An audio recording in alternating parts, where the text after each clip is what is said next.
A voz da consciência quer falar com você. Ouça. Nós vamos mexer com a sua consciência, mudar o seu pensamento. Na próxima hora, vamos contar histórias de vida para mostrar para você que a diferença entre eu e você é só a forma de locomoção. Pois você anda e eu não. Nós não queremos tomar o seu espaço. Nós queremos conviver com você. Lógico que não é possível conviver com você de igual para igual. Não importa se eu sou cadeirante, se eu não enxergo, se eu não ouço direito, ou mesmo não falo. Não se aproxime de mim só para mostrar para os seus amigos como você é gente boa e tem um amigo com deficiência.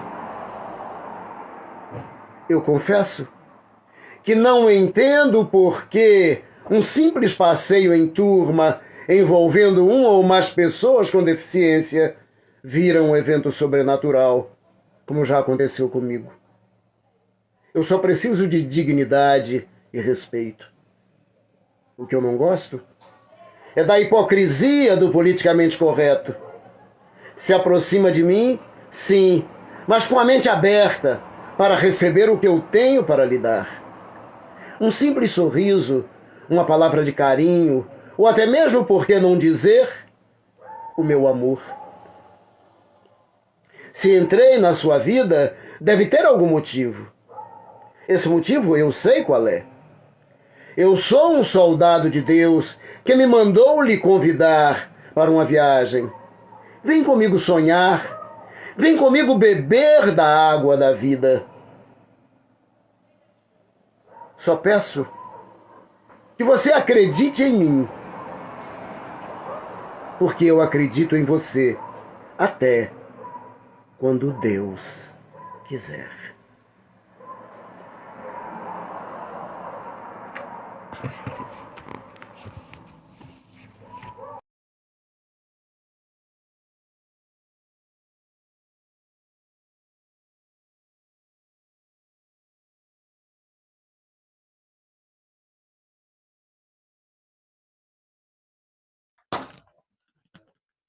Boa noite para você que me assiste no canal do Consciência Inclusiva. Hoje eu venho falar sobre o cenário político de Santos e as eleições municipais de 2024. E para isso eu recebo a ex-candidata pelo Partido Novo, Letícia Henrique, também apresentadora de TV. Boa noite, Letícia, seja bem-vinda. Se apresente, por favor. Boa noite, Bruno. Obrigada pelo convite. Como você disse, ex-candidata, já retornei ao trabalho, à vida normal. E vamos em frente. O importante é participar, né? Ô, Letícia, me fala uma coisa, que à distância eu percebi que a temperatura da campanha eleitoral em Santos foi meio tensa, meio quente. É impressão minha ou essa visão aconteceu? Não, eu acho que em 2020, a campanha de vereador é sempre aquecida, porque muita gente sai candidato, então as pessoas, em geral, conhecem vários candidatos, e há mesmo uma movimentação muito grande de idade na região, muitas pessoas querendo entrar, e muitos partidos. É um clima diferente de uma campanha de deputado. Todo mundo conhece um candidato a vereador. Você tem os que já estão no poder, que são os que têm mais facilidade de se reeleger, e todos os outros que querem entrar. Uns têm um trabalho existente e outros não. Mas eu digo a campanha de prefeito em 24, eu achei meio fora do tom, mais agressivo. Foi uma campanha mais polarizada. Se você olhar os outros debates, eles todos são várias questões que são debatidas, são até semelhantes, mas dessa vez eu acho que estava mais polarizado, porque teve segundo turno. Das outras vezes, nos últimos 20 anos, não houve segundo turno. Por isso, a gente pensa. E campanha é assim. Um tem que mostrar um lado e o outro tem que mostrar o outro. Faz parte. Para o cidadão poder escolher. E qual foi a experiência que você tirou dessa campanha de 2024? A experiência foi ótima, porque hoje eu consegui visão de como votar, mais relacionado ao meu setor, que foi a campanha de como os grupos estão divididos, como as pessoas estão influenciadas, como estão para manter os grupos deles. Ficou bem claro quando as pessoas entram na primeira vez para se candidatar ou na segunda, como elas ainda não têm carimbo suficiente, ficou tudo muito nítido. Foi um aprendizado enorme. E você entende que a candidatura, quem foi candidato a vice do prefeito eleito, que foi a vereadora Audrey Cleis, ela é naturalmente candidata a prefeito? Naturalmente, você diz o quê? Da próxima vez? Na próxima eleição. Não sei. Política, eu acho que talvez, mas política é algo tão delicado para a gente fazer esse tipo de previsão, né? Pode ser, claro que pode ser, mas não dá para falar disso agora, é muito cedo. Política, as coisas mudam tanto. Tem outra eleição em 2026 também. Eu acho que é muito cedo para pensar nisso, para falar. Tem tanto trabalho pela frente ainda. E qual foi a bagagem que você leva para a campanha eleitoral, sendo jornalista experimentada? Qual a importância da comunicação no segmento da política? É muito importante, porque ela que conecta as pessoas, mas não é só isso. Nessa eleição, a gente viu também que pessoas se comunicavam muito. Quem entrou foram aqueles que já estavam no poder, ou pessoas que tinham algum apoio grande do seu lado, porque é preciso grupos de ação. O que eu entendi é que aqueles que estavam ligados a ações, grupos, projetos, tiveram um apoio maior da população. Não foi só foi mais. Desta vez, eu acho que o trabalho nas diversas áreas da cidade e dos grupos fez uma diferença grande. E, como eu disse, todos têm amigos, 2, 3 amigos que são candidatos. Nós tínhamos mais de 300 candidatos. Da última vez que eu, na vez que eu fui candidato, em 20, foram 400. É muita coisa, né? É muita coisa para pouca vaga, na verdade. São 21. São 20. Porque você gasta tempo, dinheiro, energia, se expõe. É um trabalho duro, não é brincadeira. Você tem que se preparar, se preparar para aquilo, porque mexe com a sua vida profissional, pessoal. Dá trabalho, é bacana, é uma experiência incrível, é um aprendizado enorme, mas dá trabalho. Sim. Como é que você viu o desenvolvimento da cidade de Santos nesses 4 anos? Olha, a cidade de Santos é uma cidade que vem se desenvolvendo, mas é sempre importante a gente pensar nas transformações que nós precisamos aqui para a nossa região, né? O meu ponto é mais ligado a empreendedorismo, ao comércio, pode dar aqui. Há sempre a questão do porto, de como aproximar o porto e a cidade, de como aumentar os salários das pessoas que trabalham em Santos. É uma reclamação persistente dos valores que se ganham em Santos, como os serviços são pagos aqui em Santos, ainda deixam a desejar.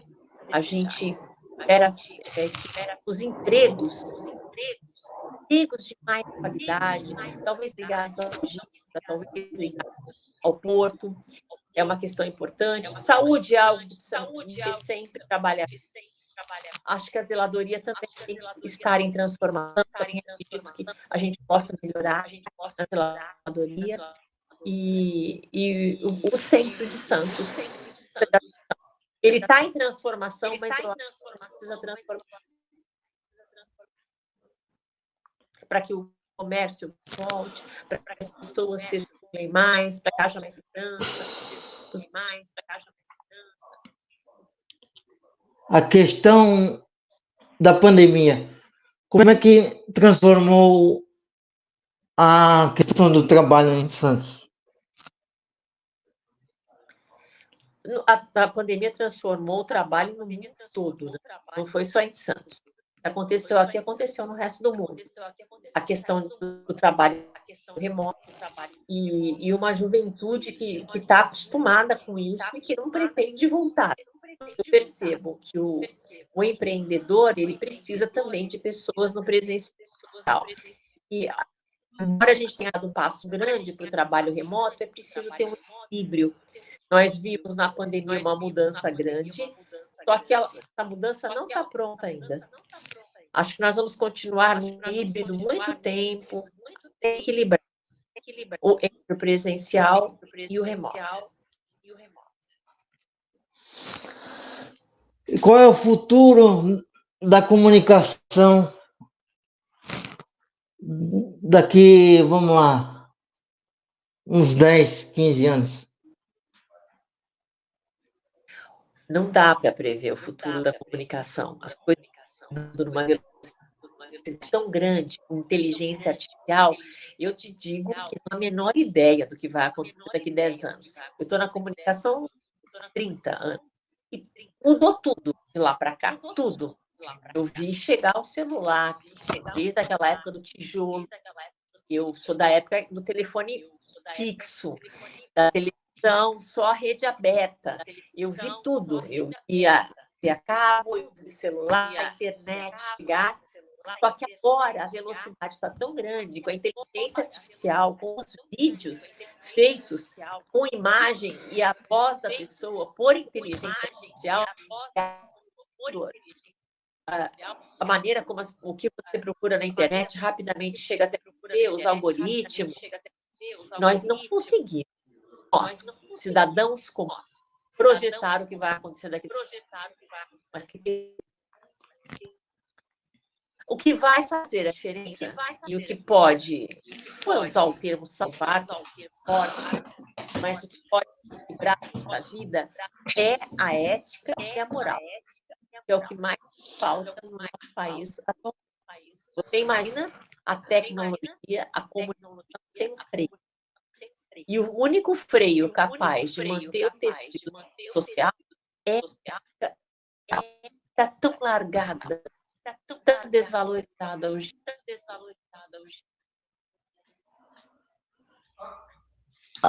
A gente tinha combinado antes da campanha eleitoral, essa live, e você tinha me comentado sobre acessibilidade no Japão. Eu queria que você pudesse trazer essa experiência que você viu em outros países. Eu estive no Japão e na Coreia recentemente. Realmente é outro mundo. Eles são de uma eficiência absurda. O que me chamou muito atenção, entre tantas outras coisas, foram as calçadas no que se refere à acessibilidade. Eu até falei isso no As calçadas são todas iguais, feitas da mesma pedra, com acessibilidade para cadeirante nos mesmos lugares e para deficientes visuais, igualzinho. No país todo, não tem nenhuma calçada diferente, nenhuma. As árvores, elas crescem da mesma maneira. Os espaços onde as pessoas passam, eles têm outros problemas, outras questões. Tem lugares pequenos de comércio, restaurante, que nem todo mundo consegue entrar. Eles têm outras questões. Os locais mais as pessoa circula ali com qualquer tipo de limitação, tranquilamente. São largas, espaçosas. Lá é tudo planejado. A maneira como está projetado.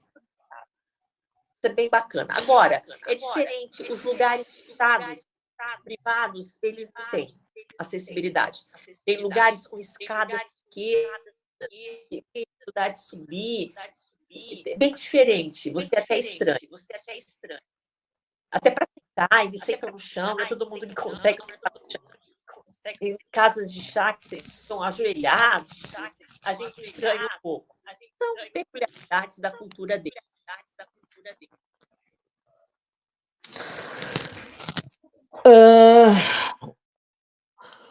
Vamos falar do seu início de carreira. Onde você começou, por favor, e o que mudou? Eu comecei fazendo teatro. De lá para cá. Depois fiz faculdade de artes cênicas, direito, entrei em rádio para ser locutora de rádio cedo, ainda 18, 19 anos. Gravei comerciais, passei muitos anos gravando comerciais de rádio e TV.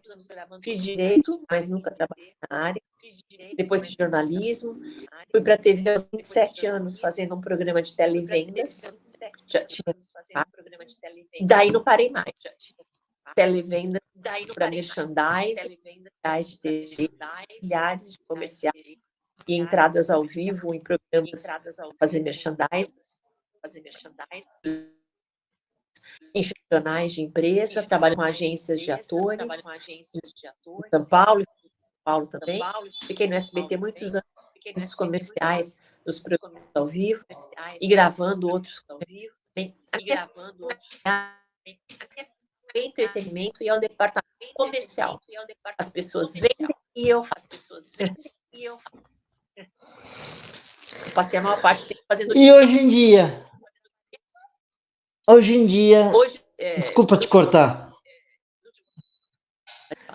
mas hoje em dia é fácil vender um programa de televisão, por exemplo, trazer comercial? Eu acho difícil. Aqui em Santos, eu não sou a pessoa que vem pro cliente. Eu vendo na televisão. Foi isso que eu fiz a vida toda.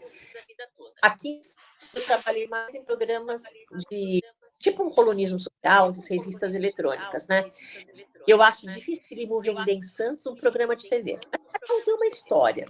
Eu já tive um programa que dá trabalho, leva tempo, e a minha área é mais na TV, é falar, é ao vivo, não fechar um negócio. Cada um tem uma facilidade. Eu fecho também, mas não é. O meu forte é fazer a venda na TV, gravando para a câmera.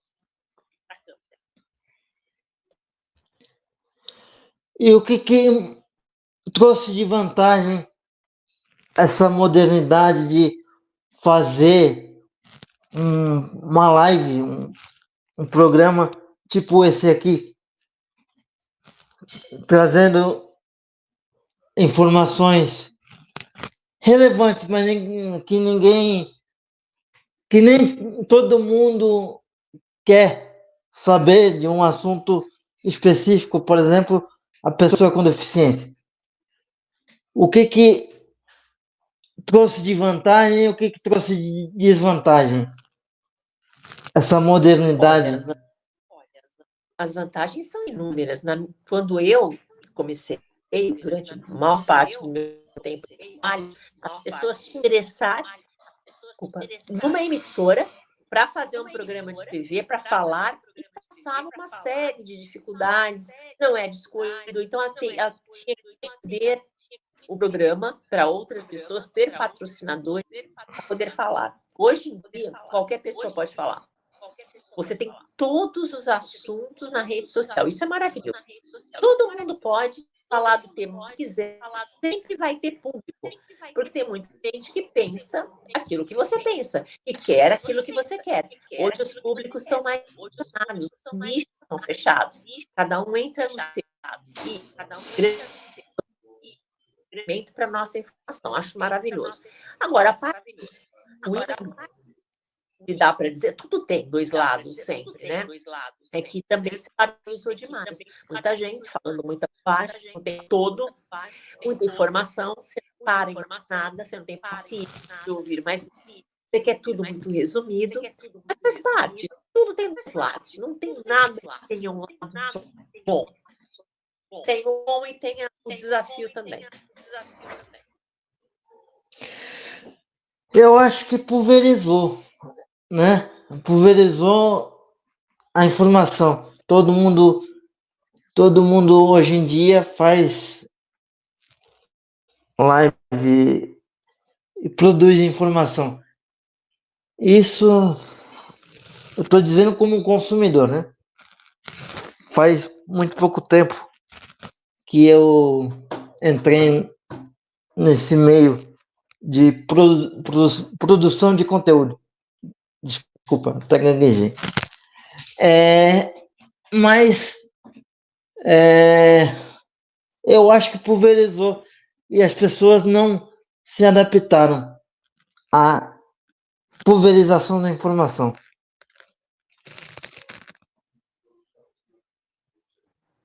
Eu acho que a gente está vivendo uma nova fase. De uns anos para cá, você tem todos os setores que quer imaginar na palma da sua mão, cada vez com mais velocidade, com mais nitidez, só que junto vem muita bobagem também. Cabe a cada um selecionar, escolher aqueles que você quer. Porque a informação está aí para todo mundo e todos os gostos. Mas você tem que saber escolher. Sim. Mas eu acho que todas as pessoas que não são jornalistas, mas que fazem lives, elas têm que ter responsabilidade. Por isso que eu me preocupo bastante com o conteúdo que eu vou produzir e sei da responsabilidade que é. Mas facilitou, né? Digamos assim, facilitou para pessoas como eu. Mas a não exigência do diploma de jornalista que trouxe a gente para cá ou não tem nada a ver? Não, acho que não tem nada a ver. Depois que apareceu a rede, começaram a dar a sua opinião. Uma coisa é você ter um emprego de jornalista. Eu sou funcionário de alguém, estou numa empresa. Aí você deve atender determinados. Agora, dar a sua opinião, buscar informação, isso faz parte. Acho que surgiria de qualquer maneira. Depois que veio a internet, a rede social, não tem mais como segurar. Todo mundo tem de criar conteúdo, de falar sobre aquilo que vive, que conhece, que visa. Isso não tem limite. Agora, se você vai ser funcionário de uma empresa e levar o tipo de a gente espera que haja uma conduta mais apropriada, determinadas regras. No contrário, não.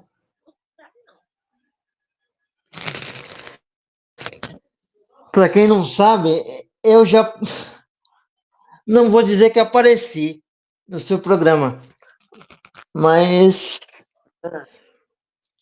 você cobriu uma festa que eu participei da pizzaria Coquimbos, buffet Lacancian. Sim. Lembra? Mais ou menos. Eu Dessa... na pizzaria Coquimbos. Foi na pizzaria? Foi da PPC. A PPC. No Canal 2? Foi a PPC. O evento foi da PPC, da Rose. Não lembro. Eu já fiz tantos eventos, durante tantos anos. Não foi você que cobriu. Foi a Paula Qualiato que cobriu para o seu programa. O meu programa? Mas eu já apareci no seu programa. Tenho uma lembrança disso.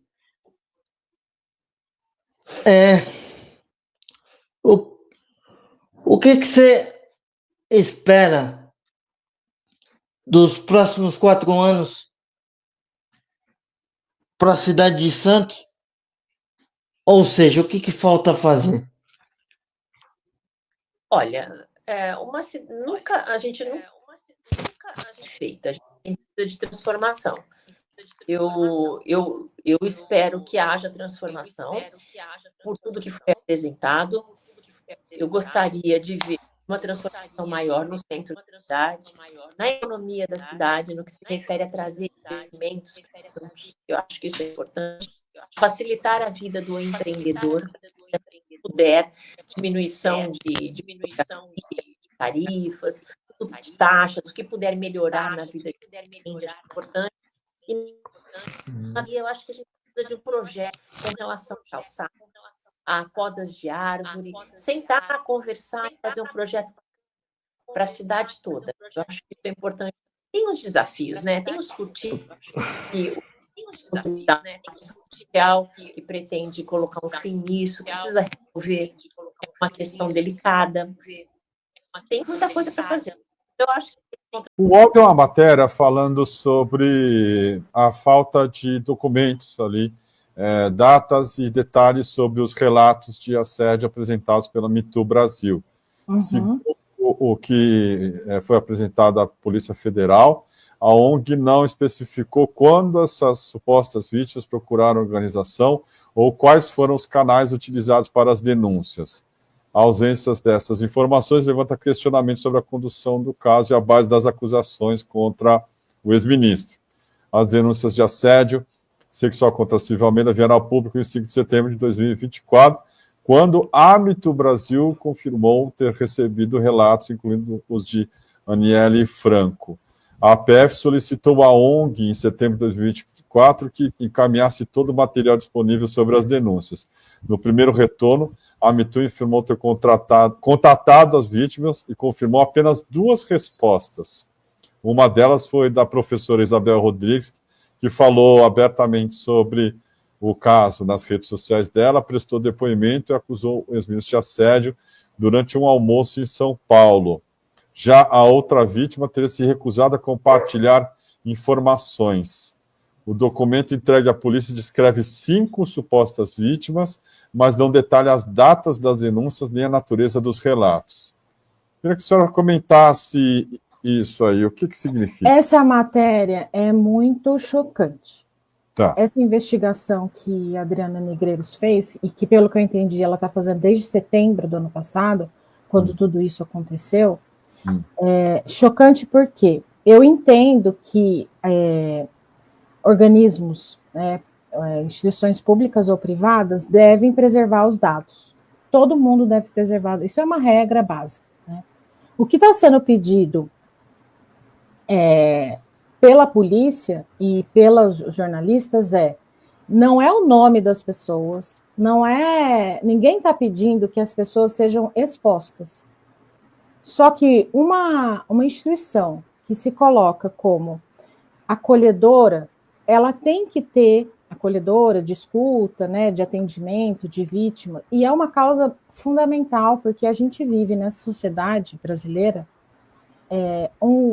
uma situação caótica de violência contra as mulheres em todas as esferas. Sim. Então, esse ponto tem que ser levantado, porque de fato é importante que ela se propõe. Agora, quais são os métodos? Como que é a custódia desses dados? Como que é protegida essa vítima? Porque aqui ela tem que... as pessoas que lidam com dados sensíveis, como esses que supostamente estão em posse dessa ONG, ela tem que proteger a vítima, mas ela tem que proteger todas as pessoas envolvidas, inclusive o suposto acusado. Não cabe a ela decidir que ele é culpado. E a ONG tem se colocado dessa forma, no sentido de que o trabalho delas é de acolhimento e escuta. Se é de acolhimento e escuta, como é que vazou essas informações? Como que, no dia 5 de setembro, o primeiro jornalista que deu essa notícia na internet, ele disse que a ONG confirmou... no Metrópolis, né? Tá. Isso. Como é que ele disse? Que ele diz, está na matéria, que a ONG confirmou. Ela não podia ter confirmado. Quem passou, confirmado que eu quero dizer, ela tinha que proteger. Então, naquele momento ela confirma, naquele momento a ONG se coloca. Agora que queremos entender como foi o atendimento, as datas, quem atendeu, ninguém está pedindo CPF de ninguém, nem o nome, nem foto, nem nada. A gente quer entender como se dá essa lógica. Até para garantir que seja de fato, que essa ONG seja de fato segura para as mulheres. Ou ela recebe e coloca tudo numa ficha em papel. Como que isso se dá? Entende? E é isso que a Adriana está investigando e é isso que não está sendo dito. Isso é muito sério. E só por isso já é muito sério. Né? Aí, na matéria da Adriana, também, ela traz que ela entrevistou pessoas, nesse processo de setembro para cá, que disseram duas coisas muito graves, muito sérias. Primeiro, que ex-alunas do Silvio tinham sido contatadas para encorpar a denúncia. É assim, como é que você faz uma denúncia, você coloca uma bomba no país, o país parou para entender o que estava acontecendo, ele foi demitido, ele foi escorraçado, ele foi agredido verbalmente, ele foi, quer dizer, e não existe denúncia para encorpar uma denúncia. A outra situação é que, dias antes, pessoas foram procuradas, isso que está na matéria, procuradas para não sair em defesa do Silvio. Ou seja, eles estavam vazando, então. Não estavam vazando quem era, mas estava vazando a informação que o Silvio estava sendo acusado. É muita coisa que desmonta a raiz desse problema. E eu quero colocar aqui uma coisa. Eu sou advogada, eu sou professora, e eu sou uma pesquisadora de gênero. Eu pesquiso gênero, eu escrevo sobre gênero, a minha dissertação foi sobre gênero, a minha tese foi sobre gênero, o meu pós-doutorado está sendo sobre gênero. Então, eu sou defensora disso, eu sempre me coloco em posição de defender as mulheres. Então, eu estou dizendo de mim, porque as pessoas vão falar, aquela mulher, entendeu? Essa é a minha formação.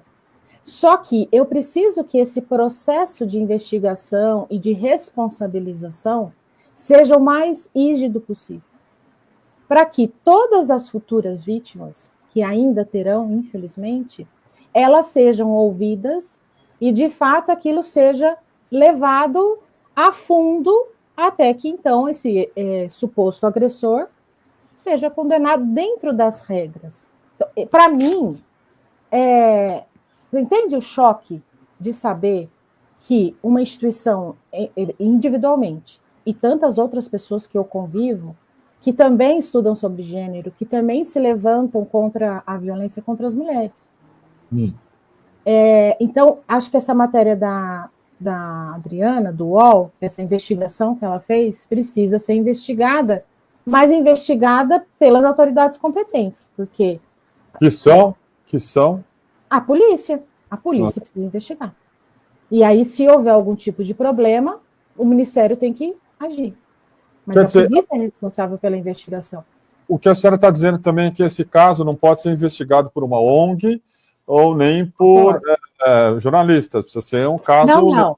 Não. O jornalista pode. Acho que, quanto a isso, sim. Ele só não pode acusar. Que é o que a gente falou isso no começo, e você está levantando isso desde ontem. Eu estou em busca dos fatos. Quais são os fatos? Esses fatos estão sustentados no quê? Né? E não precisa expor as provas, mas tem que ter um contexto. Tem que ter congruência.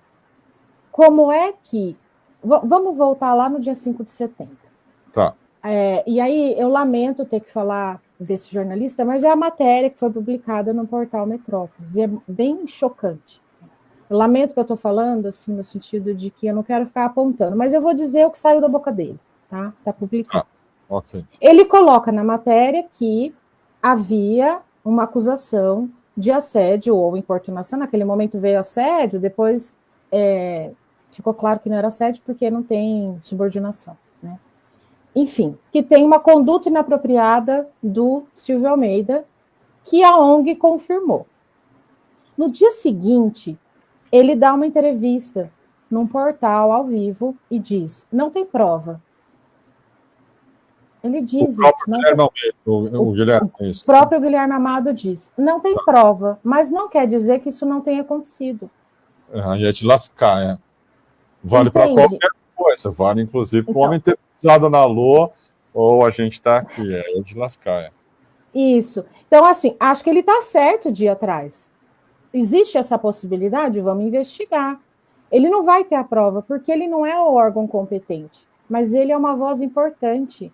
Sem a liberdade de expressão e de imprensa, nos limites responsáveis, e de fato a nossa sociedade estava fadada ao fracasso, né? Agora, como a gente deve agir nessa situação? Então, eu não estou falando que não se deve fazer jornalismo sobre isso. Deve, por favor, façam. Muitas pessoas foram salvas porque o jornalismo se colocou em defesa. Mas também pode ser que o jornalismo faça o que aconteceu com a escola base, que é o grande exemplo, né? Quem é mais velho, como eu, se lembra exatamente de tudo que aconteceu. Não precisa só assistir o documentário que está disponível. Vai se lembrar. E aquela escola base, aquilo que aconteceu com aquelas pessoas, elas devem ser o norte da atuação do jornalista. Porque se aquele momento já devia ter responsabilidade, eu acho que agora, muito mais, porque a gente tem a comunicação, ela está amplificada.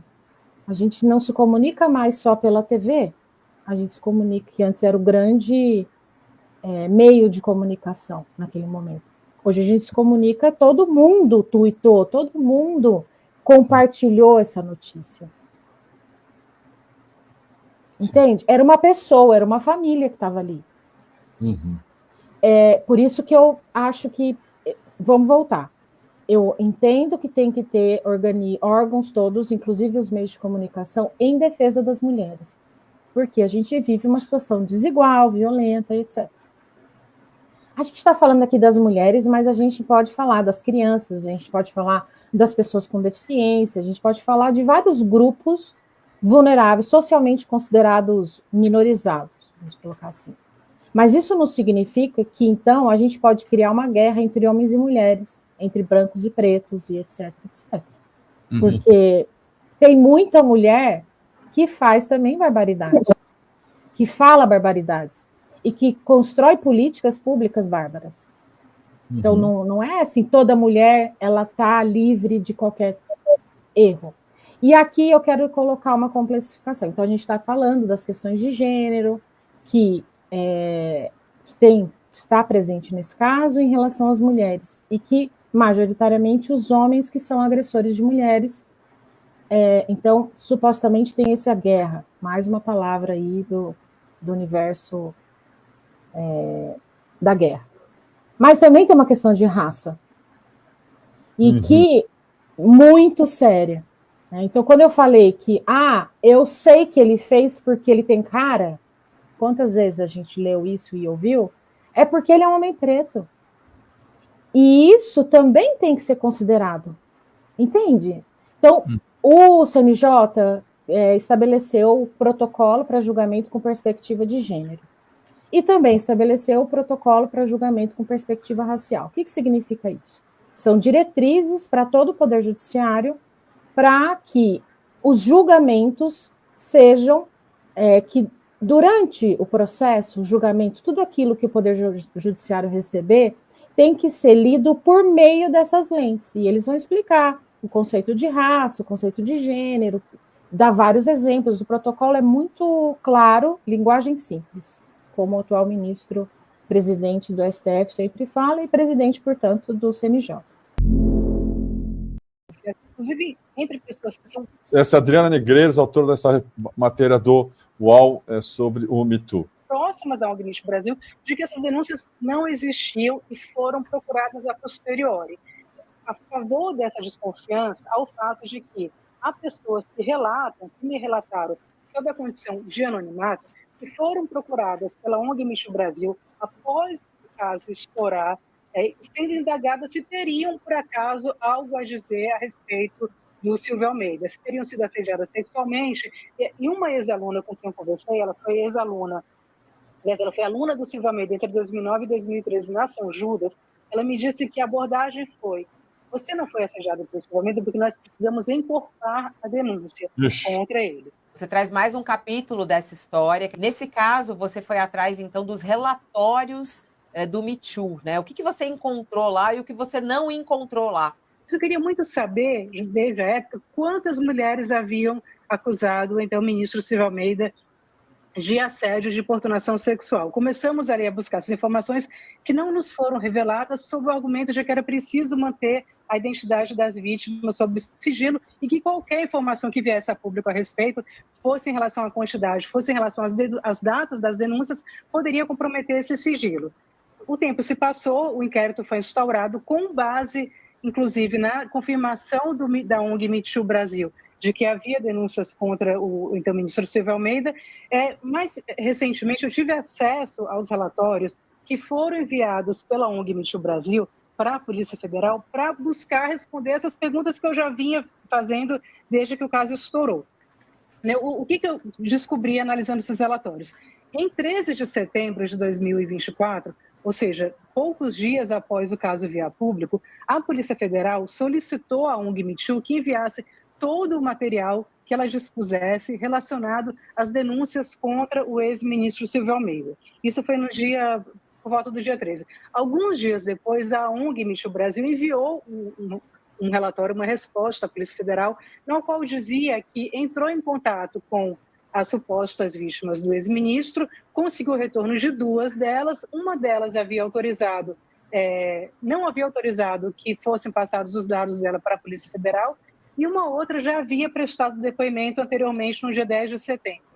Checando ali as datas, cotejando as informações aqui dispomos, nós sabemos que essa mulher, essa outra vítima que deu depoimento no dia 10 de setembro, é a professora Isabel Rodrigues, que é aquela professora de Santo André, então candidata a vereadora, que foi às redes sociais dizer que havia sido importunada sexualmente pelo ministro Silvio Almeida durante um almoço em São Paulo. Bem, e na ocasião, a ONG Me Too Brasil pediu à Polícia Federal que estendesse o prazo para que ela procurasse conversar novamente com as denunciantes e saber o que poderia ser enviado para a polícia. Quando foi em fevereiro desse ano, ou seja, há pouco tempo, a Polícia Federal voltou a cobrar informações da ONG Me Too Brasil. Pediu mais uma vez que a ONG enviasse todo o material que dispusesse relacionado ao caso. E o que foi que a ONG respondeu alguns dias depois? Enviou 2 laudas sem logo do Me Too, dizendo o seguinte, que havia feito contatos com denunciantes, e o que nos chamou a atenção, Fabíola, é o fato de que todos os contatos que são apresentados nesse relatório de 2 páginas do Me Too são contatos posteriores à demissão do ministro Silvio Almeida. E nesse relatório tem informações que são muito, digamos assim, tímidas, né? Informações sobre o estado de saúde das denunciantes, mas não informa algo que eu acho que é fundamental, que é as datas em que as denúncias foram feitas à ONG Me Too Brasil, por que canal essas denúncias foram feitas, ou seja, as pessoas procuraram a ONG Me Too Brasil pelo WhatsApp, procuraram pelo telefone, enviaram uma carta, foram pessoalmente à sede do Me Too Brasil para dizer, olha, estou aqui sou vítima de abuso ou de assédio sexual do ministro Silvio Almeida. Essas informações nós não dispomos e nem a Polícia Federal. Há uma desconfiança, inclusive entre pessoas que são próximas à ONG Me Too Brasil, de que essas denúncias não existiam e foram procuradas a posteriori. Isso é uma desconfiança que tem que ser investigada. Eu estou aqui nesse papel de procurar entender o que aconteceu. E aí, a favor dessa desconfiança, há o fato de que há pessoas que me relataram, sob a condição de anonimato, que foram procuradas pela ONG Me Too Brasil após o caso estourar, sendo indagadas se teriam, por acaso, algo a dizer a respeito do Silvio Almeida, se teriam sido assediadas sexualmente. E uma ex-aluna com quem eu conversei, ela foi ex-aluna, aliás, ela foi aluna do Silvio Almeida entre 2009 e 2013 na São Judas, ela me disse que a abordagem foi: você não foi assediada pelo Silvio Almeida porque nós precisamos encorpar a denúncia contra ele. Então, isso leva a essa desconfiança de que não havia denúncias à época. Que coisa, hein? Eu acho que não vai ter muito trabalho, doutora. Não a gente ri, mas é muito triste. É triste. É triste porque a destruição já foi feita. A destruição já foi feita, mas ele pode se reconstruir. Mas e as vítimas reais de violência? Claro. O descrédito, não só dessa ONG, mas de qualquer uma que tem como foco atender essas mulheres, eu não sei nem falar. E isso, para mim, é o mais perverso dessa história, porque o Silvio, ele tem condições... É horrível, é perverso, tá? Não estou querendo diminuir, pelo amor de Deus. Mas o Silvio, ele tem condições de se defender, ele tem estrutura psíquica para, né, caminhar, respirar, né, levantar e seguir. Ele tem pessoas em volta dele. E essas pessoas que não têm? E essas pessoas que não têm porque não têm dinheiro? Claro. Isso, para mim, é inominável. Não tem um nome para falar disso. Trabalhar bastante, vamos ter os resultados. Eu acho que vamos trabalhar bastante, vamos ter os resultados. A questão do emprego, vou voltar um pouco. A questão do emprego presencial. Você acha que quanto tempo vai demorar para, vamos dizer assim, ser extinto mesmo? Não é a palavra, mas quanto tempo vai demorar para ser tudo eletrônico? Não acredito que isso vai acontecer. Não acredito tudo. Não, eu acho que não vou ver. Eu acredito que vai diminuir, mas nós precisamos de pessoas. E ainda há muita gente precisando de trabalho, de emprego. Nós temos que misturar o que pode ser remoto, o que pode ser eletrônico e o que precisa de gente. Por mais que você cresça, você precisa de gente. Veja, por exemplo, os idosos. As dificuldades têm para se adaptar à vida digital e um monte de fraudes que acontecem, como eles são enganados, porque não estão prontos para viver só no mundo digital. Eu acho que a gente precisa pensar nisso. A gente dá esse e para quem não se adaptou totalmente à vida digital. E vai acontecer.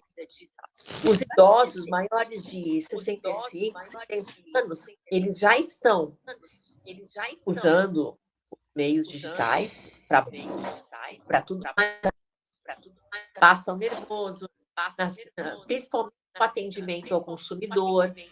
A gente tem que encontrar um meio de colocar pessoas com pessoas também. Não dá para pular essa parte, não. Sim, concordo com você. Agora, o que levou à vitória, digamos assim? Qual foi o principal detalhe principal motivo que levou à vitória do prefeito reeleito Rogério Santos? Olha, eu não tenho condição de dizer tem um motivo. Nós tivemos 1/3 dos eleitores que preferiram não votar. E quase uma eleição meio a meio. Então, eu acredito que uma parte da população, a maior parte, que quer deixar como está. E uma boa parte, quase metade, gostaria de mudanças. Cabe agora ao prefeito analisar as mudanças que a população quer, começar a ficar em cima delas, porque faz muito tempo que a gente não tem segundo turno. Significa que a população está querendo algumas... Nós precisamos prestar atenção para ver como é que a gente melhora a cidade, transforma, traz aquela população. Não acho que tenha uma razão. A transformação, a mudança que acontece sempre. Nenhuma cidade pode ficar estagnada. É normal que as pessoas queiram mudanças, queiram fazer reformas em alguns setores. E acho que essa eleição é isso. E eu tenho uma curiosidade que me fez refletir, mas eu não tenho a resposta. Que é o seguinte: a influência do governador Tarcísio de Freitas, uma vez que o candidato que ganhou é do partido dele e a oponente é do partido do Bolsonaro. Qual foi a influência desses personagens políticos de fora da cidade? Eu acho que o governador foi meio dividido. Ele tinha o prefeito, que era do partido dele, e ele tinha uma proximidade da Rosana também, mas ele não assumiu totalmente um lado nem o outro. Eu acho que a vitória deve foi feita aqui, da prefeitura, não veio do governador. As pessoas que votaram gostam da prefeitura do jeito que é, do governo do jeito que Santos, da prefeitura de Santos, e não ao governador. Ele não assumiu ninguém de vez, né? Diferente daqui de São Paulo, né? Que as pessoas acreditaram pelo que a gente tem aqui. Olha, uma parte nós queremos que continue como está, outra parte nós queremos mudança.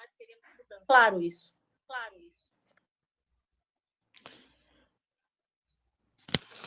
É verdade. Agora,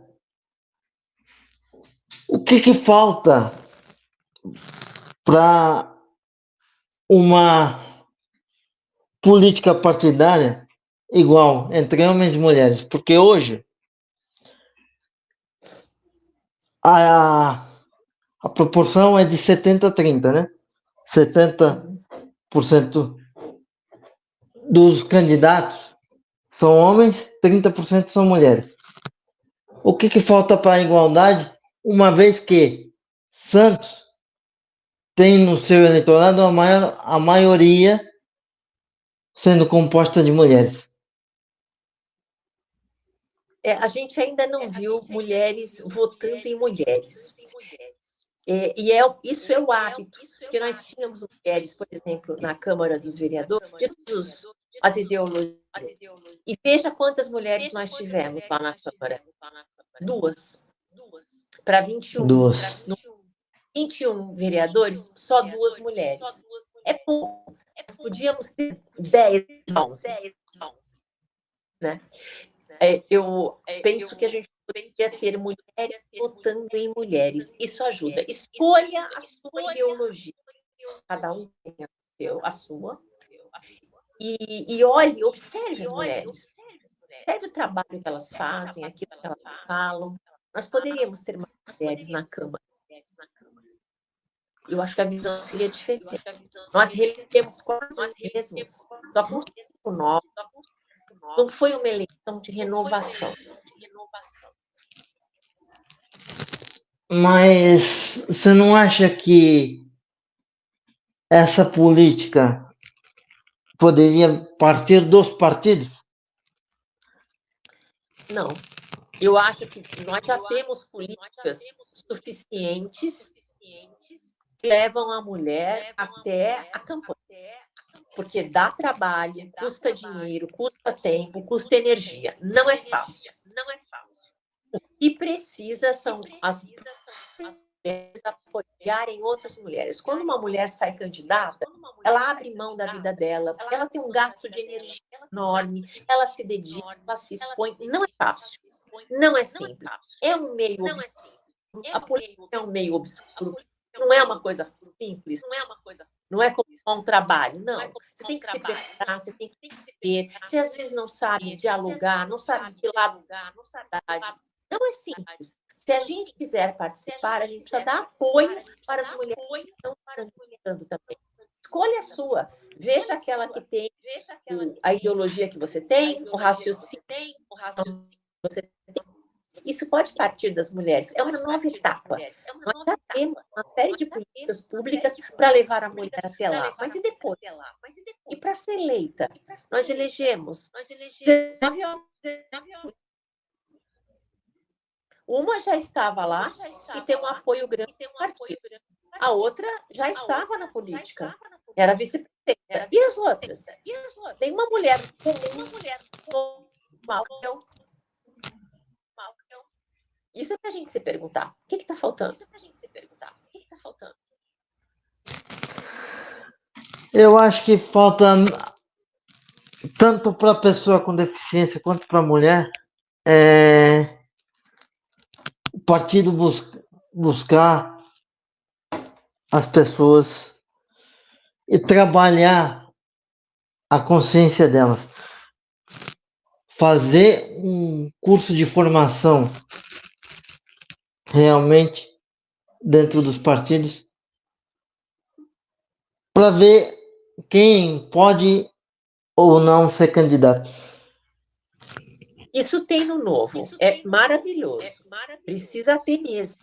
O primeiro passo é aprender. Mas todo o processo dá trabalho. Leva tempo, leva dinheiro. Uma mulher que trabalha o dia inteiro, como é que ela vai se candidatar? Se ela tem uma empresa ou se ela é funcionária, como é que ela entra na política? Ela tem que trabalhar o dia inteiro, pagar conta, aprender e fazer todo o procedimento de campanha, aprender um monte de coisas em relação à burocracia, que é um trabalho enorme, aprender muita coisa. Não é simples. Ensinar é o primeiro passo, mas não basta. A população inteira tem que aprender a olhar diferente, tanto para a mulher quanto para as minorias. Essa pessoa pensa o que eu penso? Essa pessoa está pronta para me representar? Eu não vou só votar nela, eu vou apoiar. Eu vou falar para outras pessoas, vou levar lá nos grupos. Esse apoio é importante. Do contrário, quem se dá bem, um recurso financeiro grande, muitos apoiadores, faz com que aqueles que estão no poder fiquem no poder. Por isso as mulheres têm tanta dificuldade de ficar. Vamos falar da abstenção que você tocou aí um pouco antes. Será que a população está preparada ou está pedindo para que o voto seja facultativo? Isso não é um sinal de que Eu acho que a população está pedindo para que seja facultativo? sim. Há pessoas que não querem votar, que não se importam, para elas não faz diferença. Acho importante votar, muito importante, ir lá dar a sua opinião. Mas eu acredito que seja mais libertador para o cidadão poder escolher se ele quer ou não. Quer, não vota. Você acha que está preparada? O sistema está preparado para adotar o voto facultativo? Isso está na Constituição, dá um trabalho enorme mudar isso. Não é assim. Mas eu acho que valeria a pena o voto facultativo, sim. Eu penso até que nós deveríamos fazer uma consulta pública para ver o que o cidadão pensa. A maioria das pessoas prefere o voto facultativo, como já existe em todo o país.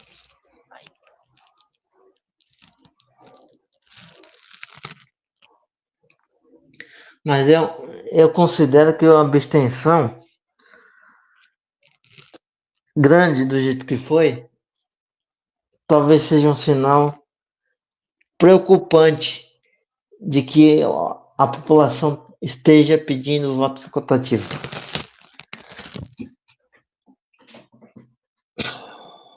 Em Santos, temos também muitas pessoas idosas que já Fala, Rovai! O editorial do Fórum 11:30, queridas, queridos e querides. Vou voltar aqui a um assunto, Dri De Lorenzo, que a gente falou bastante no Fórum 11:30 de hoje, mas eu preciso dar uma arredondada nessa questão e que me parece da maior gravidade e que precisa ser discutida publicamente, infelizmente, porque veio à tona de uma maneira que agora está sendo questionada. Vamos lá. Ontem, no final do dia, a repórter Adriana Negreiros, que vem a ser uma jornalista, que é autora de um livro chamado A Vida Nunca Mais Será a Mesma, em que ela debate a cultura da violência e do estupro no Brasil. Livro que já foi lido pela Adriana De Lorenzo, que está aqui ao meu lado, livro que eu vou ler agora mais do que nunca, e onde a Adriana, inclusive, relata que foi vítima de um estupro quando jovem, num shopping de São Paulo, se não me engano, Shopping Eldorado. Uma pessoa que conhece do assunto, que sabe, que viveu a dor da violência sexual na pele, foi designada pelo UOL para cobrir o caso Silvio Almeida. Né? Ela traz, na matéria de hoje, a seguinte questão, da matéria de ontem, né?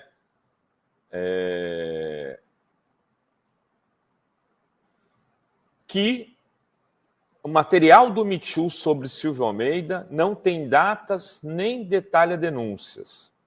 Olha que a ONG Me Too Brasil, estou a ler aqui uns trechos da matéria, não forneceu à Polícia Federal as datas, os detalhes ou o canal utilizado pelas supostas vítimas de assédio sexual do ex-ministro dos Direitos Humanos Silvio Almeida. A reportagem do UOL teve acesso a relatórios da ONG que constam do inquérito que ainda está em andamento. Aí ela fala que o Silvio Almeida foi demitido em 6 de setembro, um dia após o portal Metrópolis publicar uma reportagem numa coluna, de um colunista, que agora está em outro veículo, Guilherme Amado, que me ameaçou lá no caso da Andresa Matais, me ligou de noite, 10h30 da noite, pedindo provas, tal, que eu tivesse sobre o caso da dama do tráfico e da investigação que estava sendo feita no Ministério Público em relação ao procedimento daquela matéria. Todo incisivo, tal. Este mesmo repórter publicou no dia 6 de setembro uma matéria baseada em denúncia do Metrópolis, do Me Too.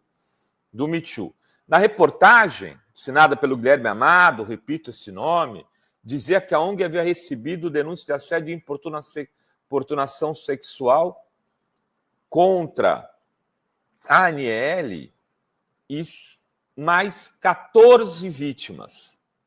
Que a Aniele seria uma dessas 14 vítimas, desculpe. Seriam 14 vítimas que a ONG teria um relatório todo documentado de 14 vítimas. Naquele dia, o Me Too confirmou a reportagem do Metrópolis e disse que tinha essas denúncias, né? Só que nada disso foi apresentado pela ONG à APF agora que o APF resolveu investigar o caso, né? Foi a confirmação do Me Too que disse que tinha essas informações que levou à instauração do inquérito da APF. Agora, tem algumas coisas mais graves aqui na matéria da Adriana. Tem o seguinte: uma advogada e ex-aluna de Silvio Almeida, que pediu para não ser identificada, disse ao UOL que no dia 7 de setembro, um dia após a demissão do ministro Silvio Almeida, ela foi procurada por uma suposta emissária do Me Too, querendo saber se ela havia sido assediada pelo ex-ministro. Vejam, eles denunciaram primeiro para procurar denunciantes depois. Segundo a matéria, não sou eu que estou falando. A aluna, essa ex-aluna do Silvio, falou em ligação telefônica que precisava encorpar a denúncia. Ela foi aluna de Silvio Almeida entre 2009 e 2013 e negou que houvesse sido assediada. Outra advogada, ex-aluna, disse ao UOL que em 4 de setembro, um dia antes da denúncia, porém, antes da matéria ser publicada, foi procurada por uma integrante da ONG avisando que vinha uma bomba contra Silvio Almeida. E essa mulher que falou na condição de anonimato ao UOL disse que foi orientada a não sair em defesa do ex-professor. A pessoa teria dito, alguém ligado ao Me Too, ele é um predador sexual. A defesa, o Me Too procurado pelo UOL disse que segue firme em sua missão de apoiar, preservar e cuidar das vítimas, preservando em sigilo todas as informações que houver. Ou seja, o Me Too não vai falar do caso. Não vai falar do caso. É muito grave. Aí vocês me perguntam, Rovai, o que pode ter acontecido aí? Primeiro, o Me Too precisa se explicar. Não tem esse papinho furado, eu não tenho explicação. Confie em mim. Confie em caçamba. Cadê as 14 denunciantes? O Guilherme Amado precisa se explicar. Que jornalista publica uma matéria que explode um ministro, um homem público, um homem negro, um dos poucos homens negros que chegaram à condição de ministro desse país, sem que tivesse as denunciantes, dizendo que tinha 14 denunciados. Porque naqueles dias da denúncia, eu vou chegar na questão da Aniele, tá, gente? Porque naqueles dias da denúncia, todo mundo falava, são 14! Tinha um apresentador que trabalhava aqui que dizia 14! E vai aparecer muito mais! Vai aparecer muito mais! Eu dizia, calma, é preciso aparecer muito mais e é preciso verificar cadê as 14. A Fórum não cobriu praticamente o caso porque não queria nem descredibilizar a Aniele e nem destruir o Silvio, queria entender a história. A gente queria entender a história. Porque tem muita história que circula sobre essa história também. E tem muitas informações. Eu mesmo recebi a ligação de um renomado advogado me dizendo que havia sido procurado pelo Me Too para fazer lobby para o Me Too ainda em dezembro de 2022, no contrato que o Me Too tinha com o Ministério dos Direitos Humanos, para que esse advogado influenciasse o Silvio Almeida para a renovação daquele contrato lá de um telefone, se eu não me engano, é o Disque 100. Agora, será que a Aniele também não é vítima dessa situação? Primeiro, a questão da Aniele e do Silvio Almeida precisa ser investigada. Mas ela, veja, hoje ela é a questão da Aniele e do Silvio Almeida. Ela não é mais de 14 mulheres. Um monte de gente, todo mundo o Silvio tentou estuprar a humanidade inteira. Era o negão do banheiro. Estava lá, onde chegava, era a antiga, uma metáfora, a loira do banheiro, né? Quem é mais velho entende o que eu estou dizendo. Que estava em todas as histórias. Aparecia o Silvio. Acabaram com a reputação dele, destruíram, porque tinha 14. Porque tinha 14. E talvez, porque supostamente tinham 14, é que a Aniele tem denunciado. Porque será que a Aniele foi envolvida nessa história também? Ela tinha lá uma história com o Silvio, uma briga, um caso de foi assédio ou não foi, deixou de ser, uma encostão, uma passada de mão na perna, sem ela ter deixado. E aí começaram a dizer, não, mas tem muito mais coisa por aí. E aí o Me Too abre, passa a nota para o Guilherme Amado, que chega e fala, tem 14 denunciantes aqui, Aniele, a gente vai dar a matéria e vai dizer que você é uma delas. Aí você depois confirma ou não. Confirma ou não. É uma possibilidade que precisa ser apurada pela Polícia Federal agora. Porque a Aniele confirma, depois da matéria ser publicada, lembram-se disso? Aí tem a história da Janja, que vai lá, dá um abraço, tal, aquela história toda, logo na sequência da publicação. Não foi depois, não foi antes, foi depois. E aí ela confirma e ela dá depois aquela entrevista à Veja, que, aliás, escolheu pessimamente o veículo para falar, onde ela confirma de novo a história com um pouco mais de contexto. Mas o contexto era o mesmo. Estava numa sala, ele teria passado a mão na perna dela, dentro de uma reunião. O Silvio nega isso, diz que tinha um cara da Polícia Federal na frente dele. Enfim, ela diz que foi. Aí, aqui não cabe julgamento meu, não cabe julgamento de ninguém, é preciso que isso seja apurado. Mas a história que a jornalista do UOL, a Adriana Xará, aqui da De Lorenzo, Adriana Negreiros, revela é que tudo começou com uma mentira. Ela está dizendo na matéria, não diz, ela não fala, olha, mas que a matéria, ela não fala isso claramente, que nem eu estou dizendo aqui, que a matéria do Guilherme Amado era baseada em fatos inexistentes. Não haviam as 14 mulheres. Eles não tinham os nomes, ele não tinha a informação.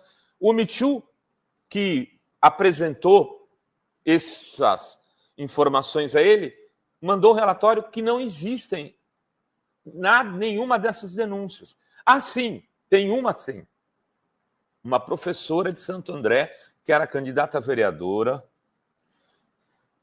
e que, na época, eu já falei aqui, com as pessoas que conversei e conheço do ABC, inclusive da Universidade Federal do ABC, onde ela teria circulado por um período, as pessoas falavam, olha, precisa levar em consideração ali As coisas são meio complicadas. Só essa daí que apresentou e mais ninguém. E não foi pelo Me Too. O Me Too esperava que surgissem várias mulheres como essa para dar consistência à denúncia que ofereceu, para transformar o Silvio em carniça para ser devorado pelos abutres em praça pública. O Me Too tem que se explicar. Não existe essa história. Nós somos uma ONG e não temos que explicar nada para ninguém. Tem que se explicar sim. Os metrópoles têm que escrever uma matéria, tem que dar explicação. O jornalista Guilherme Amado, que pôs o seu nome na denúncia para ficar famosinho aí, para fazer cantar de galinho. Olha como eu sou um cara... Destruiu o Silvio Almeida, conseguimos. Ele precisa se explicar. Esse caso não está em discussão aqui se o Silvio Almeida e a Aniele, o que aconteceu entre eles, mas isso é um processo que tem que ser investigado. É a existência ou não de 13 outras denunciantes, que parece, ao que tudo indica, era mentira. E a partir dessas outras 13 denunciantes é que se matou publicamente Silvio Almeida. Que agora lhe seja aberto o direito de defesa, que não lhe foi dado por quase nenhum veículo naquele período das denúncias, mesmo aqui nesta fórum. Constrangido pelos as 14 outras denunciantes, eu mesmo deixei de falar, porque eu queria, são 14, veja, não é uma única voz. É preciso ouvir, é preciso ver o relatório. Então, a partir de agora, que Silvio Almeida tenha o seu direito de defesa restabelecido e possa se defender e defender a sua honra e a sua história. Era isso que tínhamos para hoje nesse Fala Rovai. Beijos e beijos a todas, todos e todos. Se acham livres, eu na campanha, muita gente na rua que dizia, eu não preciso mais, eu não preciso mais, e aliviadas. As pessoas cansam. E a política brasileira ainda não anima a participarem, né? É complicado. No Brasil, a política que é feita aqui não anima ninguém a votar. A gente precisa acreditar que pode ser diferente. A nossa participação pode mudar as coisas. E se você não vota, ser governado por aqui, e votam pela opinião deles. Tem até uma frase que não gostam de política governados por aqueles que gostam. Quem gosta vai tomar. Se você votar, vou viajar, não precisa. Então você vai ter que aceitar as coisas como elas vierem. Mas a gente tem que entender também que o voto não é a única ferramenta de participação democrática. E essas ferramentas outras não são apresentadas à população. Ou seja, a política não é estimulada as pessoas participarem. Mas o voto é a principal. Tem um monte de outras maneiras e eu acho que todos devem, mas o voto é a principal. É ali que você fala, eu quero esse, eu quero aquele, eu não quero mais esse. É assim que funciona. Se bem na hora de escolher você vai dizer que se preocupa com o que está acontecendo? É que nem reunião de prédio. Quem não participa não pode comentar. Reunião de prédio é a mesma coisa. Um monte de gente não vou, é chato, não quero. Então vai ter que aceitar o que for decidido lá. Aqueles 10 que vão, são eles que E você não vai poder reclamar. Sim. Os interesses diferem, é natural. As pessoas não serão unânimes. Os interesses de idosos, de pais jovens, de pessoas deficientes, de pessoas que estão em plena pista profissional, cada um tem um interesse diferente. Uns adoram bicicleta, outros detestam. Não vai ter uma população que pense igual. Você tem que manter esse equilíbrio. Cada um deles vai opinando para lembrar, pô, esqueceu de mim, olha, está faltando isso aqui não tem, isso aqui precisa melhorar.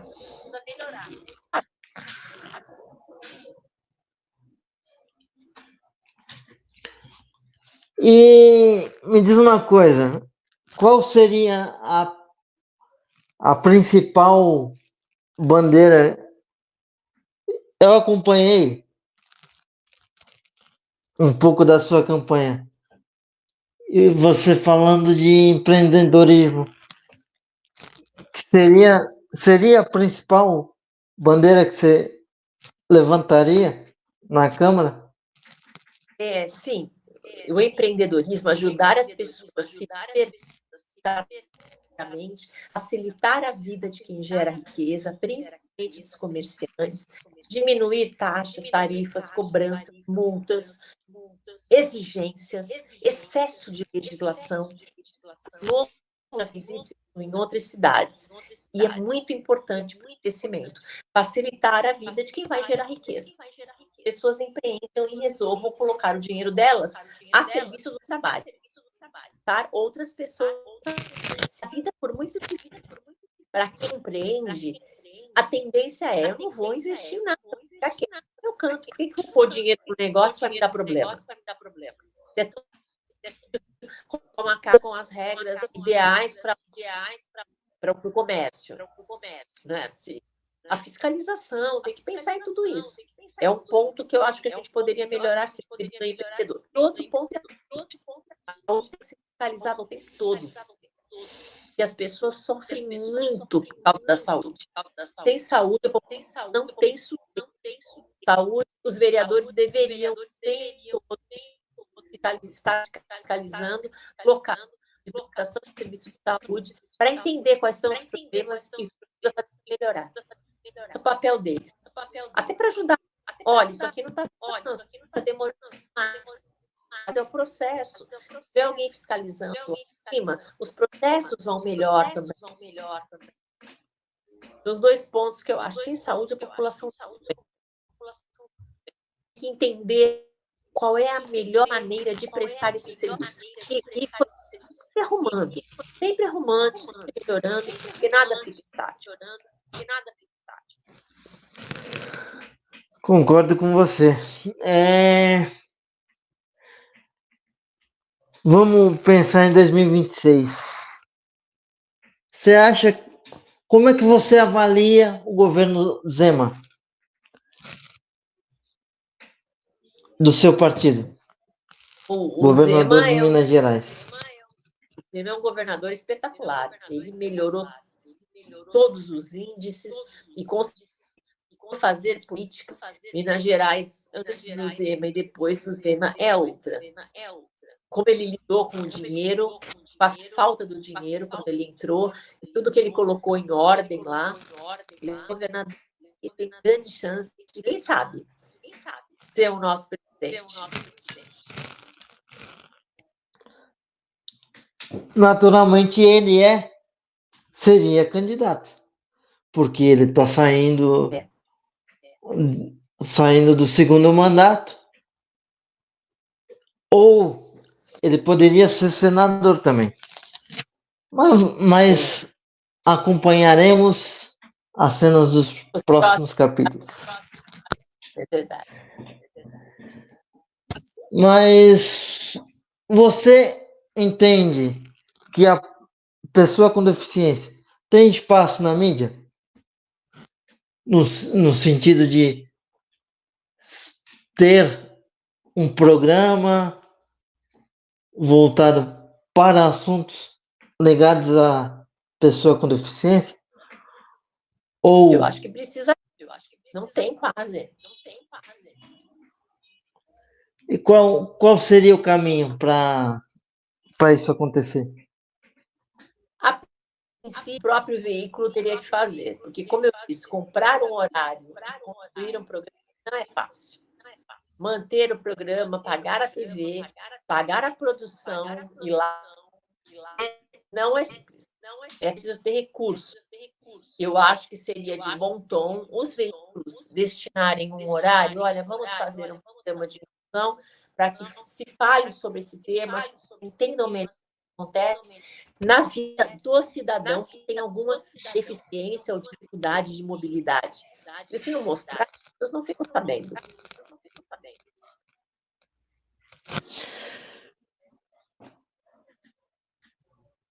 Como é que você vê a cidade de Santos daqui a uns 20 anos?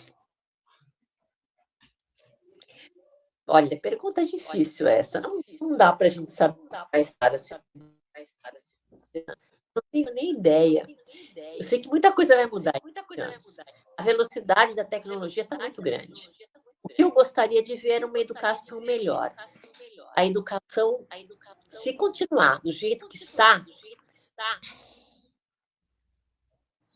o jovem daqui a 20 anos vai ter uma participação mínima na vida social, onde se decidem as coisas, eu quero dizer. Porque a educação, hoje em dia, entrega muito pouco. A pessoa termina o ensino médio com muito pouca informação, muito pouco conhecimento. Passa o mundo sem nada. Alguns correm para tentar fazer faculdade e outros que pararam no ensino médio ficam sem nada. A gente precisa transformar a educação se quiser ver daqui a 20 anos jovens atuantes e participantes na política, na gestão geral da cidade. E qual seria, na sua avaliação, o grande problema, vamos chamar de problema, da cidade de Santos hoje? Qual segmento? Nós temos uma dificuldade enorme com os moradores de rua. Tem muita gente na rua. Eu sei que é difícil, que dá trabalho, que exige é uma tarefa multidisciplinar, mas tem que estar para conversar. Porque a quantidade de pessoas andando pelas ruas, perdidas, drogadas, doentes mentais, jogadas na rua, dormindo no meio do lixo, é aterrorizante, é triste ver. Nós precisamos achar um caminho para isso. Eu vejo esse desafio como principal. Assim, principal, não dá para dizer que é o principal. Está muito visível. Tem um monte de outras coisas que estão sendo feitas e vão ser, só que nesse segmento está muito aparente. Todos perceberam todo o fracasso social que a gente vê quando uma pessoa é jogada no meio da rua, dormindo em papel, usando droga, doente mental, sozinho, você sabe quando é uma coisa ou quando é outra, se juntando, criando barracos na frente do comércio. Eu acho triste.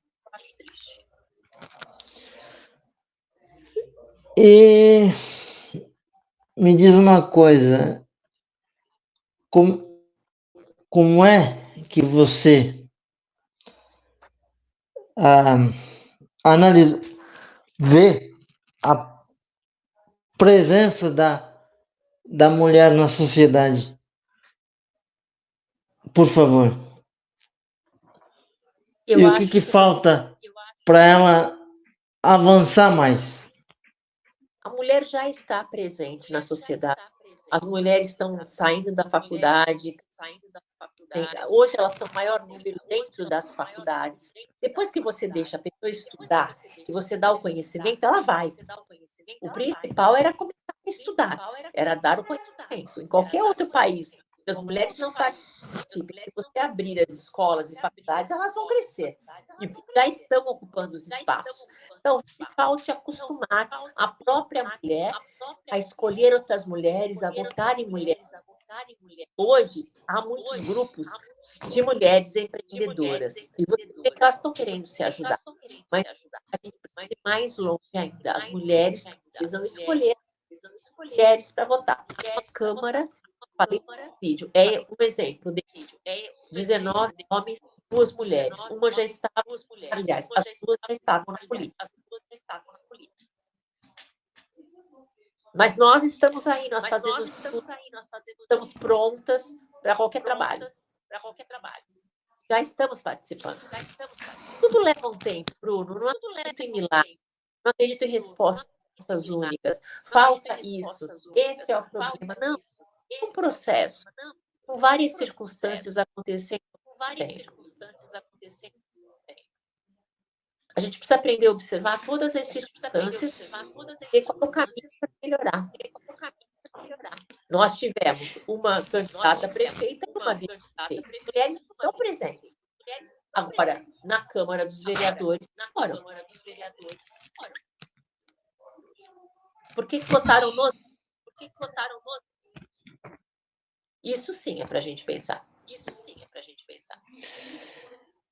E teve influência da mídia na campanha eleitoral? Você acha? As campanhas eleitorais, eu acho que foram bem equilibradas. A pesquisa sempre tem um peso.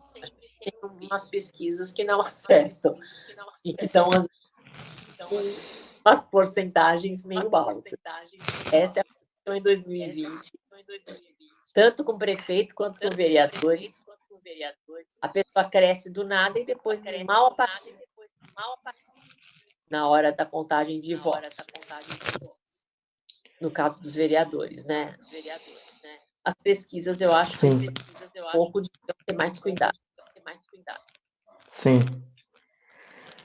Agora, para fechar, eu queria sua avaliação sobre a campanha eleitoral em São Paulo.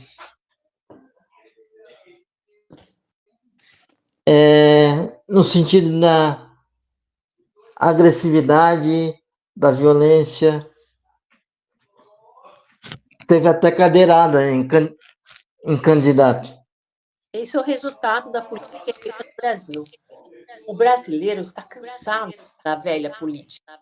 A gente aguenta, a gente leva, mas está ficando insuportável. O que aconteceu em São Paulo foi isso. A população não aguenta mais. Falatório que não dá em nada. Falam as coisas se transformam. Dão um pouquinho para cá, um pouquinho para lá, mas a vida da população... Eu sou do Novo. Torci muito pela Marina Helena, que era uma mulher muito preparada, capaz de fazer toque de gestão. As pessoas prestam isso. As pessoas prestam atenção ao invés de pensar na realidade. A Marina estava pronta para fazer. O Marçal foi exemplo, todo o descaso que se faz hoje do político, no sentido geral, no Brasil. Vem alguém de fora, de repente causa um estardalhaço enorme, porque ele falou que as pessoas estavam querendo falar. Gritou, berrou, falou, apontou. Todo mundo queria falar isso. Torceram por ele. E a influência da era digital na política? Mostra justamente o que as pessoas querem falar. Aquela raiva engasgada, aquela sensação de saco cheio, de ver as mesmas coisas sempre, que todo mundo sente. É quando aparece alguém gritando, eu sou fora do sistema, eu vou fazer, eu vou acontecer, todo mundo vai junto. É normal. Agora, a voz do cidadão do alto-falante. Todo mundo pode falar. E a influência da era digital na política, como é que você avalia? Mudou muito, né? Você viu que o número de panfletos na rua caiu muito, tudo, porque agora está todo mundo com celular, todo mundo. Quem tem a habilidade de se comunicar na rede social e no celular, principalmente, essa pessoa vai ter facilidade. Aquele que não está tão acostumado com isso tem mais dificuldade. Embora eu tenha te dito lá no início, não foi só isso. Não foi só a comunicação, não. Foram as ações, foi a interação nos grupos, a maneira que as pessoas auxiliam determinados setores e grupos. Isso fez muita diferença.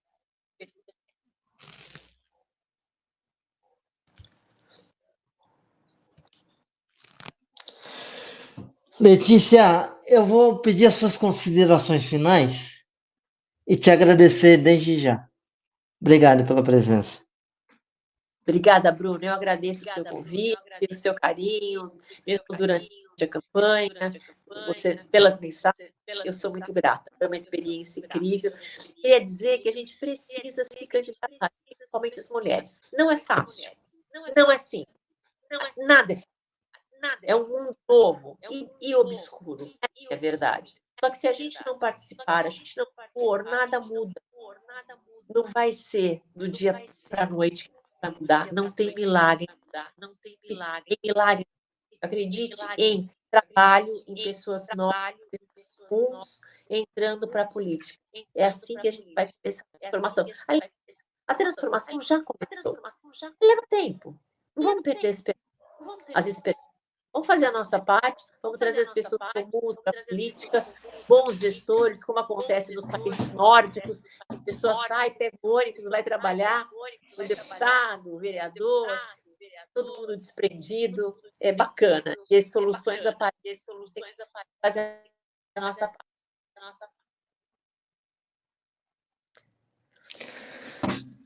Muito obrigado pela presença, Letícia. Meu corpo não me limita, porque minha consciência é livre. Tchau.